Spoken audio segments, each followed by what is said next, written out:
Ma'asyiral muslimin, usikum wa nafsi bitaqwallah faqad fazal muttaqun. Sungguhnya di antara kenikmatan teragung, ajallun ni'mah, dan juga karunia teragung, afdalu fadilah, adalah mahabbatullah lil abd, yaitu Allah mencintai seorang hamba. Siapa yang dicintai oleh Allah Subhanahu wa taala, sang makhluk dicintai oleh sang Khalik, sang pencipta, maka ini adalah karunia yang terbesar yang diraih oleh sang hamba. Jika kita di dunia seorang dicintai oleh seorang pembesar atau pejabat atau pemuka agama, tentu dia akan sangat bahagia dan dia akan sangat gembira. Apatah lagi jika yang mencintainya adalah penguasa alam semesta ini, yang menciptakannya, yang menentukan segala perkara di alam semesta ini, dialah Allah Subhanahu wa taala. Oleh karenanya seorang berusaha agar bisa dicintai oleh Allah Subhanahu wa taala. Siapa yang dicintai oleh Allah Subhanahu wa taala, maka dia akan meraih beberapa keistimewaan. Di antaranya, jika seorang telah dicintai oleh Allah Subhanahu wa taala, maka dia akan terkenal di langit, di para penghuni langit, di kalangan para malaikat, di 7 langit, lapis langit yang ada di atas. Kata Nabi sallallahu alaihi wasallam, "Idza ahabballahu 'abdan da'a Jibril." Jika Allah telah mencintai seorang hamba, maka Allah memanggil Jibril.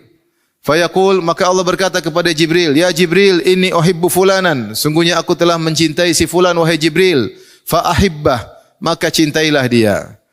Wa nada Jibril ahlas sama. Kemudian Jibril alaihissalam memberi pengumuman kepada penghuni langit, itu 7 lapis langit, itu para malaikat yang ada di sana.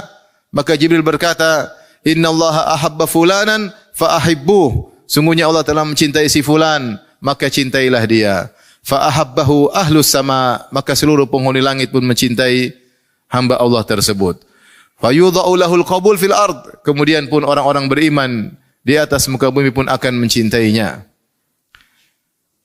Maka jadilah dia terkenal di langit dan dicintai oleh orang-orang beriman di atas muka bumi. Kemudian keistimewaan yang kedua, jika seorang telah dicintai oleh Allah Subhanahu wa taala, maka tidak mungkin Allah akan mengazabnya. Bagaimana kekasih akan menyiksa kekasihnya? Allah berfirman tentang orang-orang Yahudi dan Nasara yang mengaku-ngaku bahwasanya mereka kekasih Allah. Allah berfirman, "Wa qalatil yahudu wan nasara nahnu abna'ullahi wa ahibba'uh." Berkata orang-orang Yahudi dan Nasara, kami adalah pilihan-pilihan Allah dan kami adalah kekasih-kekasih Allah. Maka Allah bantah mereka, kata Allah, "Qul falima yu'adzibukum bidzunubikum." Katakanlah Muhammad kepada mereka sebagai bantahan kepada mereka, kalau kalian dicintai oleh Allah Subhanahu wa taala, falima yu'adzibukum bidzunubikum, lantas kenapa Allah mengadab kalian karena dosa-dosa kalian? Buktinya orang-orang terdahulu dari kalian, nenek moyang kalian, ada yang pernah dirubah menjadi babi-babi dan monyet-monyet. Kata Allah, "Kunu qiradatan khasiin." Jadilah kalian monyet-monyet yang hina. Kata Allah, "Wa ja'ala minhumul qiradata wal khanazir." Dan di antara Bani Israel ada yang Allah jadikan babi-babi dan monyet-monyet. Mana mungkin jika Allah mencintai Bani Israel seluruhnya tanpa terkecuali, kemudian di antara mereka ada yang dirubah menjadi babi-babi dan monyet-monyet? Tidak mungkin kekasih akan menyiksa kekasihnya. Demikian juga orang Yahudi sendiri telah bersaksi dengan mulut mereka. Mereka berkata, "Wa qalu lan tamassana an-naru illa ayyaman ma'dudah." Kata mereka, kami tidak akan disiksa oleh api neraka kecuali hanya beberapa hari saja. Mereka ngaku kalau mereka bejat, mereka akan disiksa, kata mereka, meskipun beberapa hari. Kalau dicintai oleh Allah, tidak mungkin Allah siksa meskipun sehari pun, apalagi beberapa hari di neraka Jahannam. Dan Allah telah menjanjikan siksaan bagi mereka karena mereka kafir kepada Allah.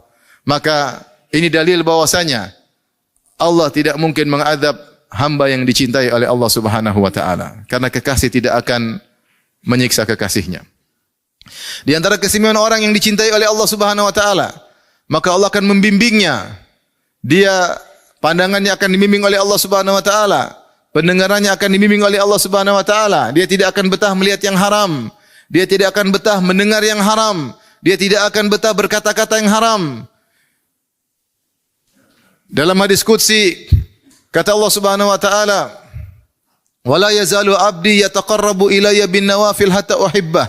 Senantiasa hambaku mendekatkan dirinya kepadaku dengan perkara-perkara yang sunnah sampai aku mencintainya. Fa idza ahbabtuhu, kalau aku sudah mencintai hambaku, kuntu sam'ahu alladhi yasma'u bihi, aku menjadi pendengarannya yang dia mendengar dengan pendengaran tersebut. Wa basarahu alladhi yubsiru bihi, aku menjadi penglihatan yang dia melihat dengan penglihatan tersebut. Wa yadahu allati yabtishu biha, aku menjadi tangan yang dia memegang dengan tangannya tersebut. Wa rijlahu allati yamshi 'alaiha, dan aku menjadi kakinya yang dia melangkah dengan kakinya tersebut. Itu Allah akan membimbing matanya, pendengarannya, tangannya dan kakinya.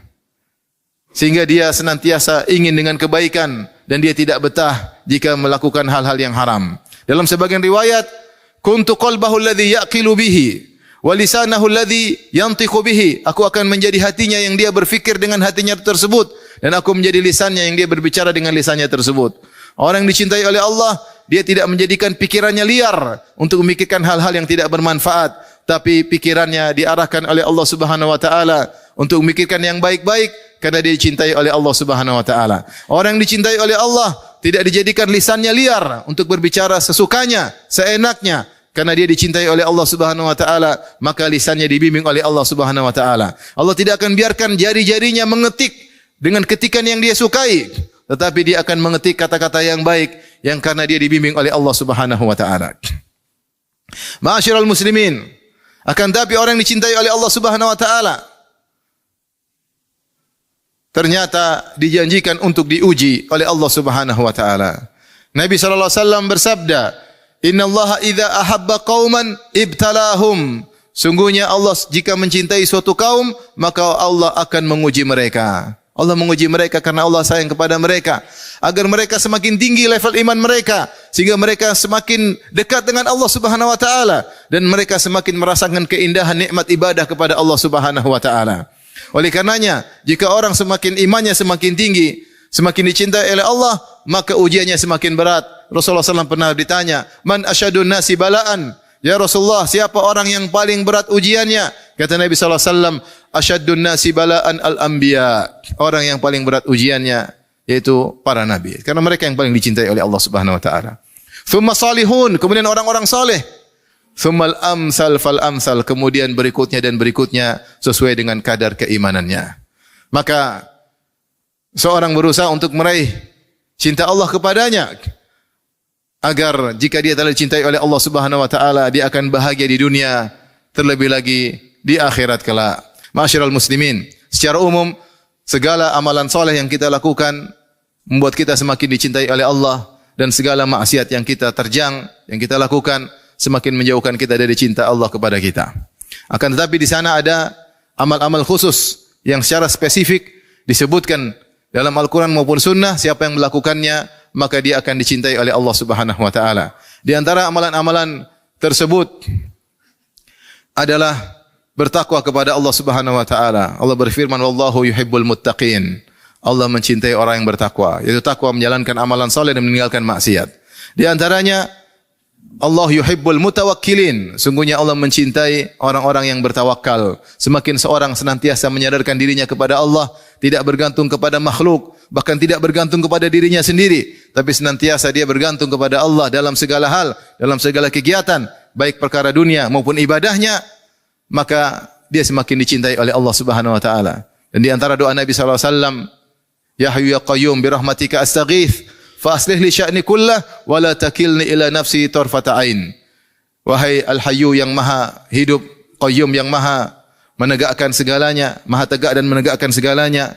Bi rahmatika astaghits, dengan rahmatmu aku mohon pertolongan. Fa aslih li sya'ni kullah, perbaikilah segala urusanku. Wa la takilni ila nafsi tarfata ain, dan jangan kau biarkan aku bersandar kepada diriku sendiri meskipun hanya sekedip mata, ya. Karena itu Nabi sallallahu alaihi wasallam senantiasa berdoa dalam segala aktivitasnya, karena dia selalu bersandar kepada Allah. Semakin seorang senantiasa bersandar kepada Allah, maka dia semakin dicintai oleh Allah Subhanahu wa taala. Janganlah seorang pegawai menyandarkan rezekinya kepada bosnya. Hendak rezeki dari Allah Subhanahu wa taala. Bos, pekerjaan hanyalah sarana, sumber rezeki adalah Allah Subhanahu wa taala. Kebahagiaannya di tangan Allah Subhanahu wa taala.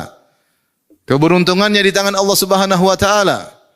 Dan seluruhnya dia gantungkan dirinya kepada Allah Subhanahu wa taala. Itu namanya orang yang bertawakal kepada Allah Subhanahu wa taala. Di antara amalan yang mendatangkan kecintaan Allah Subhanahu wa taala adalah al-ihsan Wallahu yuhibbul muhsinin. Allah mencintai orang-orang yang berbuat ihsan. Al-ihsan dua terkait. Kaitan pertama adalah kaitan dengan ketika kita beribadah kepada Allah Subhanahu wa taala. Kata Nabi sallallahu alaihi wasallam, "Al-ihsan an ta'budallaha ka'annaka tarahu, fa in lam takun tarahu fa innahu yarak." Engkau beribadah kepada Allah seakan-akan engkau melihat Allah. Jika kau tidak bisa melakukannya, yakinlah Allah melihatmu.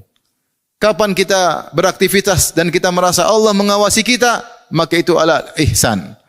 Semakin kita menghadirkan hal ini, selalu merasa diawasi oleh Allah dalam salat kita, dalam puasa kita, dalam baca Quran kita, dalam aktivitas ibadah, maka Allah semakin mencintai kita.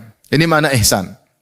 Dan makna ihsan yang kedua terkait dengan sikap kita terhadap hamba-hamba Allah yang lain, itu berbuat baik kepada orang lain. Bersedekah, memaafkan, meredam amarah.